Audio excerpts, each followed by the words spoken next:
উন্নত জাতের ছাগল কেনার জন্য আমরা প্রথমবারের মতো নাটোরে যাচ্ছি। আমরা মূলত হাটে ঘুরে ঘুরে ছাগল কিনবো। নাটোরের দুইটা হাট সম্পর্কে আমি জানি। এর মধ্যে একটা হলো নাটোর তেবাড়িয়া হাট আর একটা হলো নাটোর হৈবতপুর হাট। আমাদের দুইটা হাটে যাওয়ার প্ল্যান থাকলেও নাটোরে যাওয়ার পর আমাদের সিদ্ধান্তে পরিবর্তন হয়। আসসালামু আলাইকুম। আজ আমরা 130 কিলোমিটার রাস্তা পাড়ি দিয়ে যাচ্ছি নাটোর ছাগল দেখতে এবং ছাগল কিনতে। হাটে গেলেই যে ছাগল কিনতে হবে বিষয়টা তেমন না, কারণ প্ল্যান অনুযায়ী যদি ছাগল না হয় তাহলে আমরা ছাগল কিনি না। ফান্ড করতে হলে অবশ্যই আপনাকে প্রতিটা বিষয়ে ক্যালকুলেটিভ হতে হবে, যাতে শুরুতে আপনাকে লসে পড়তে না হয়। প্ল্যান অনুযায়ী আমরা চুয়াডাঙ্গা থেকে রাত 12টা ট্রেনে টিকিট করেছিলাম, যদিও ট্রেন প্রায় 2 ঘন্টা লেট ছিল। যেহেতু আমরা রাতে যাচ্ছি তাই আমাদের অফিস থেকে ছোট ভাইরা আমাদের এগিয়ে দিতে গিয়েছিল। স্টেশনে 4 আড্ডা হয়ে গেল। টিকিট কাটলেও আমরা সিট পাইনি। যেহেতু আমরা আগে টিকিট কাটতে পারিনি তাই আমরা স্ট্যান্ডিং টিকিট নিয়েছিলাম আর ভাবছিলাম যে কোনো জায়গায় বসে চলে যাব, যেহেতু 2 ঘন্টা জার্নি প্রবলেম হবে না। কিন্তু ট্রেনে এত পরিমাণ ভিড় ছিল যে দাঁড়ানোর জায়গাও পাচ্ছিলাম না, তাই পুরো রাস্তায় দাঁড়িয়ে যেতে হয়েছে। সেই দিকে একটু বসার সুযোগ পেয়েছিলাম, তাও ফ্লোরে। যাই হোক, অনেক কষ্ট করে আমরা নাটোরে পৌঁছালাম এবং সকালে নাস্তা এবং নামাজ শেষ করে হাটের উদ্দেশ্যে রওনা হলাম। এখানে রবিবার দুইটা হাট বসে, একটা হচ্ছে তেবাড়িয়া হাট আর একটা হচ্ছে হৈবতপুর হাট।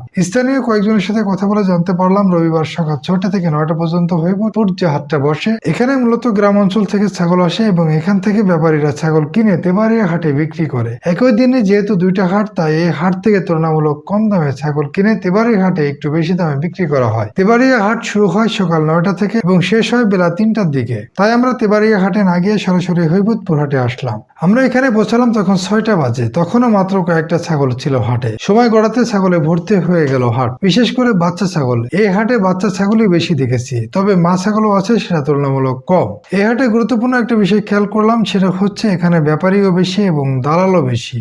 এত বেশি ব্যাপারীদের ভিড়ে ছাগল কেনা খুবই কঠিন। আপনি যদি নতুন হন তাহলে অবশ্যই লসে পড়বেন। তাই আমরা তাড়াহুড়া করে ছাগল কিনিনি। হাটের মধ্যে প্রচুর ঘোরাঘুরি করেছি এবং গভীরভাবে বোঝার চেষ্টা করেছি আসলে কোন ছাগলের কেমন দাম হতে পারে। নাটোরে প্রচুর ছাগল থাকলেও এখান থেকে একজন সাধারণ মানুষের ছাগল কেনা খুবই কঠিন, কারণ এই হাট থেকে ব্যাপারীরা ছাগল কিনে তেবাড়িয়া হাটে বিক্রি করে এবং অনেকে আছেন যারা অনলাইনে ফেসবুক ইউটিউবের মাধ্যমে বেশি দামে বিক্রি করেন। তাই এই হাটে ব্যাপারীদের চাপ বেশি থাকে। 2 ঘন্টা ঘুরে আমরা একটা তোতাপুরি পাঠা পছন্দ করেছি, কিন্তু দাম দরে কোনোভাবে মিলতেছে না। উনি 32,000 টাকা দাম চেয়েছেন, আমরা 20,000 টাকা বলেছি। পুরো হাটে এই ছাগলটা আমাদের বেশি পছন্দ হয়েছে। তবে এই হাটের ভালো মানের ক্রস জাতের মা ছাগলও ছিল এবং প্রচুর বাচ্চা ছাগলের আমদানি হয় এই হাটে। আমাদের প্ল্যান ছিল ভালো মানের কিছু মা ছাগল কেনা, কিন্তু আমাদের যেহেতু ভালো মানের ব্রিডার নেই তাই আমরা এত দাম দিয়ে মা ছাগল কিনলাম না। আমরা এই পাঠাটা কিনতে চাচ্ছিলাম কারণ এই ধরনের অরিজিনাল তোতাপুরি অ্যাডাল্ট পাঠার দাম অনেক বেশি। তাই এই বাচ্চাটা আমি কিনে রাখতে চাচ্ছিলাম 1 বছর পরের চিন্তা থেকে। এখন আমি কম টাকার মধ্যে ভালো মানের মা ছাগল কিনবো এবং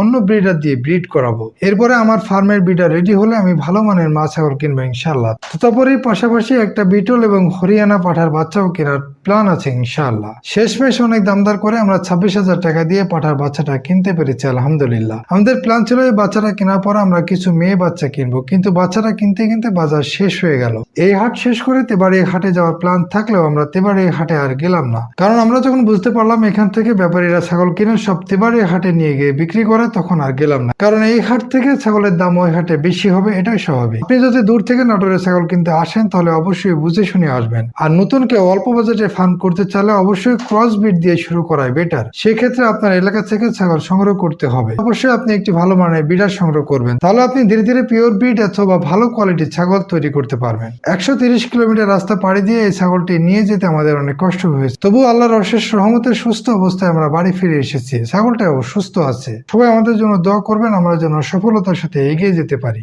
আল্লাহ হাফেজ।